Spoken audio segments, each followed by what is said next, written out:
Vamos ao segundo ponto da nossa aula: instituições e práticas religiosas no judaísmo do primeiro século. De acordo com Marty Goodman, no judaísmo do primeiro século, as instituições religiosas giravam em torno do Templo de Jerusalém, considerado o centro espiritual e nacional de Israel. Ali eram realizados sacrifícios diários, festas e rituais prescritos pela Torá, sob a supervisão dos sacerdotes e do sumo sacerdote. Paralelamente, as sinagogas, presentes em muitas cidades, tornaram-se importantes espaços de ensino, oração e leitura das Escrituras, especialmente após a dispersão de comunidades judaicas fora da Judéia. As práticas religiosas incluíam a observância rigorosa do sábado, as leis alimentares, a circuncisão e as festas sagradas, como a Páscoa e o Yom Kippur. A Torá e a tradição oral guiavam a vida cotidiana e diferentes grupos, como fariseus e saduceus, interpretavam essas leis de modos distintos, refletindo a diversidade interna e a vitalidade do judaísmo daquela época. Portanto, as instituições e práticas religiosas do primeiro século eram, primeiro, o Templo de Jerusalém e o sistema sacrificial, a sinagoga como centro de ensino e culto local, e terceiro, a Torá e a tradição oral. No primeiro século, o Templo de Jerusalém era o coração religioso, cultural e político do judaísmo. Reconstruído e ampliado por Herodes o Grande, esse templo se destacava como uma das construções mais grandiosas do mundo antigo. E esse templo era símbolo da presença de Deus entre o povo. Situado lá no Monte Moriá, esse templo atraía peregrinos de todas as partes do Império Romano, especialmente durante as grandes festas judaicas, como a Páscoa, o Pentecostes e o Tabernáculos. F.F. Bruce, ele afirma que, além de ser o centro do culto, o templo funcionava como tesouro nacional, tribunal e sede da elite sacerdotal, que exercia forte influência sobre a vida religiosa e política da Judéia. O sistema sacrificial era a principal prática religiosa associada ao templo. Nele, os sacerdotes ofereciam diariamente holocaustos, ofertas de cereais, incenso, sacrifício de expiação em nome do povo, buscando assim o perdão dos pecados e a manutenção da aliança com Deus. Esses rituais meramente formais seguiam normas detalhadas estabelecidas na Torá. E essas normas, esses sacrifícios, eles envolviam a oferta de animais puros, como cordeiros, pombas, conforme as posses do ofertante. O sumo sacerdote, ele tinha um papel central, especialmente no dia da expiação, que era chamado de Yom Kippur, quando este sumo sacerdote entrava no Santo dos Santos para interceder por toda a nação. O sangue dos sacrifícios era visto como símbolo da purificação e da reconciliação entre Deus e Israel. Todavia, além desse aspecto espiritual, o sistema sacrificial possuía grande relevância social e principalmente econômica. Esses sacrifícios sustentavam uma complexa rede de sacerdotes, levitas, artesãos, comerciantes ligados ao funcionamento do templo. a venda de animais, o câmbio de moedas, as taxas religiosas geravam intensa movimentação e, além disso, grave corrupção, uma mercantilização da fé.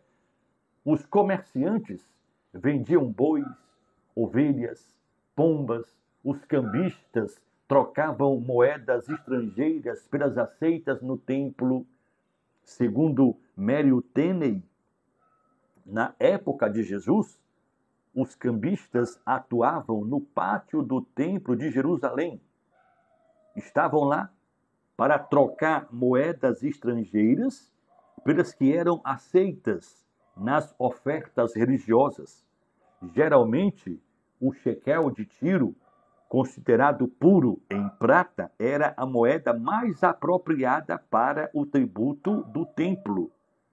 Como os judeus vinham de diferentes regiões do Império Romano, era necessária essa troca de moeda.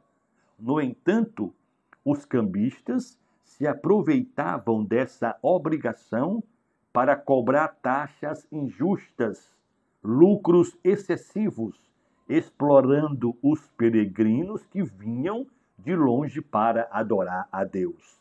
Assim, o que deveria ser um serviço sagrado se transformou em um comércio corrupto que beneficiava a elite sacerdotal e tornava o culto um negócio extremamente lucrativo. Essa corrupção generalizada feria o propósito espiritual do templo, que era um lugar de oração, de comunhão com Deus, ao transformar a adoração em oportunidade de ganho financeiro. Os cambistas, os sacerdotes, mercantilizavam a fé simples do povo. Foi diante dessa injustiça que o Senhor Jesus reagiu com firmeza, expulsando os comerciantes, os cambistas, declarando com autoridade aquilo que a gente lê em Mateus 21:13. Minha casa será chamada casa de oração, mas vocês a estão transformando em covil de ladrões. Essa atitude enérgica de Jesus foi uma denúncia direta contra o sistema religioso corrompido. Foi uma chamada ao arrependimento, à restauração da verdadeira adoração. A fé que deveria aproximar o povo de Deus foi transformada em um meio de lucro e poder. Hoje, embora os templos e os rituais tenham mudado, a prática mercantilista, maligna, leviana de transformar a casa de oração em covil de ladrões permanece a mesma, lamentavelmente.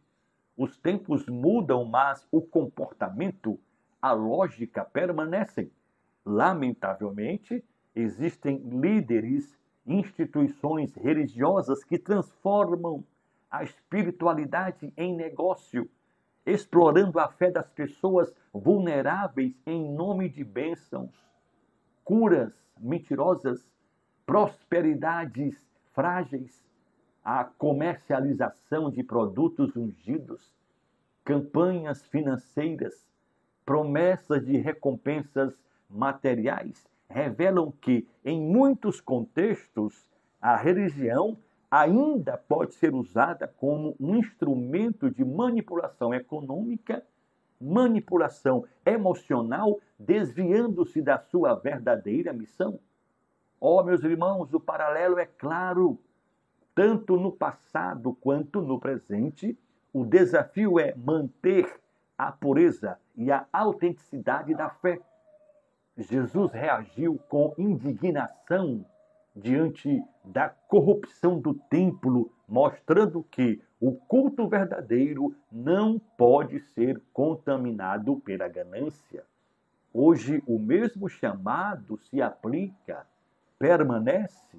É preciso, irmão, resgatar uma espiritualidade que esteja centrada em Deus, no serviço ao próximo, na sinceridade de coração, em vez de em sistemas religiosos movidos pelo interesse financeiro e pela busca de prestígio. A escritura de Mateus 21 afirma que, entrando no templo, o Senhor Jesus colocou para correr todos os mercadores, todos aqueles que tiravam lucro da religiosidade, que faziam da religião um pretexto para a sua própria compensação. Escute uma verdade, irmão. Sempre que Cristo está presente, ele expulsa os mercenários, os vigaristas, ladrões. Se Cristo está presente, então não há espaço para aqueles que negociam a fé. Não há espaço para os falsificadores do Evangelho. Todos aqueles que vendem milagres, orações, bênçãos, prosperidade e cura, vendem porque Cristo não está presente. Se Cristo estiver presente, esses ladrões que vêm para matar, roubar, destruir, são expulsos. Se Cristo estiver presente, esses mercenários, vigaristas, falsificadores são mandados embora, porque o reino de Deus não tem parte com aqueles que mercadejam a fé. O Cristo da Bíblia não tem parte com nenhuma instituição que, dizendo-se cristã, troca bênção, milagre, oração por dinheiro. Existe um texto, segunda carta aos Coríntios, capítulo 2, versículo 17. Nessa escritura, Paulo faz uma importante declaração. Paulo diz: porque nós não somos como muitos falsificadores da palavra de Deus. Antes, falamos de Cristo com sinceridade, como de Deus, na presença de Deus. Uma palavra se destaca nesse texto, segunda carta aos Coríntios 2,17, a palavra falsificadores. Essa palavra em grego é kapeleu, e essa palavra descreve a atividade dos mascates, dos trapaceiros que barganhavam a palavra de Deus com falsidades, com o objetivo de enriquecer a si mesmo. Infelizmente, irmãos, esses mascates, esses falsificadores são tão comuns hoje como o eram na época de Paulo. Hoje abundam falsos profetas, impostores espirituais, mercenários excêntricos, ladrões, vigaristas de todos os tipos que batalham para perturbar os retos caminhos do Senhor. E aí, para combater essa avalanche, esse assalto de falsos profetas, de ensinos perniciosos, a igreja precisa urgentemente de pastores que se comprometam exclusivamente com a fiel exposição da Santa Escritura. Que desafio, irmãos, que desafio. A completa destruição do templo pelos romanos acontece em 70. Depois de Cristo, o general Tito entra em Jerusalém e destrói completamente o segundo templo. E essa destruição marca o fim desse sistema.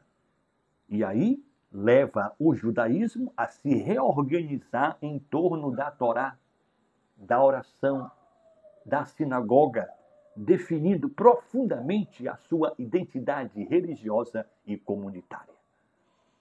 Entretanto, além do templo e do sacrifício de animais, o judaísmo do primeiro século também tinha a sinagoga como centro de ensino e culto local. A sinagoga nasce lá no cativeiro babilônico.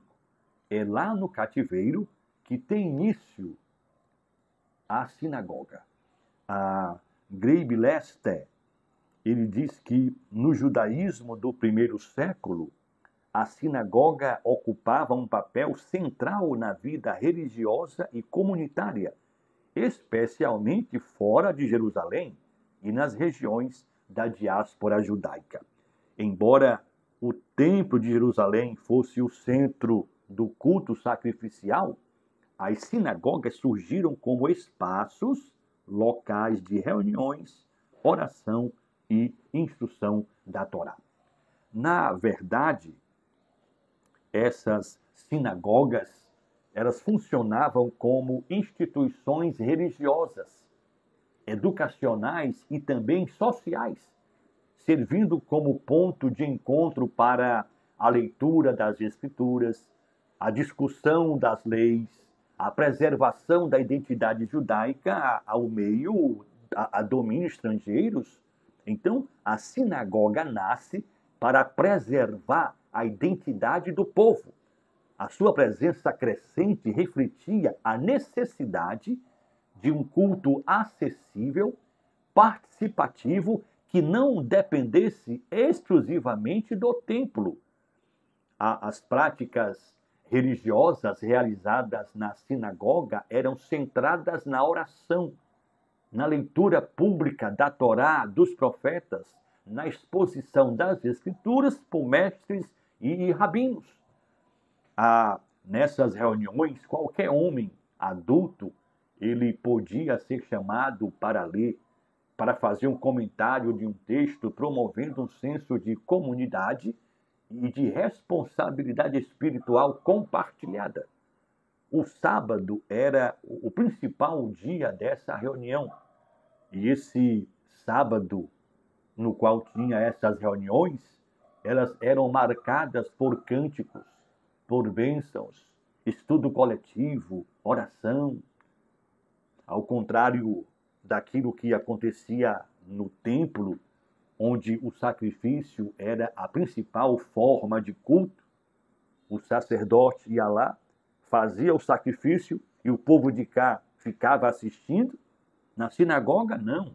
A sinagoga privilegiava a palavra, a oração, o ensino como meios de adoração e comunhão com Deus, práticas que se tornariam fundamentais após a destruição do templo em 70 depois de Cristo.